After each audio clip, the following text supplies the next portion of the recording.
ও মা আমার বাবা তো একা একা গোসল করে, আজকে বাবার গোসলের বেলায় কেন চারপাশে মশারি টাঙায় দিছে? মা ডাক দেয়া কয় রে সন্তান,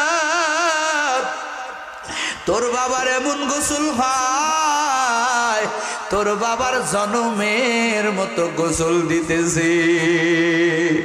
মৃত্যু ব্যক্তিরে যখন খাটের উপরে শুয়াইয়া যখন কাফনের প্যাকেট পড়ায়, মৃত্যু ব্যক্তি ডাক দেয়া কয়, তিন কাপড়ে পেশাইয়া, তিন কাপড়ে পেশাইয়া, কিসের পোশাক পরাইলে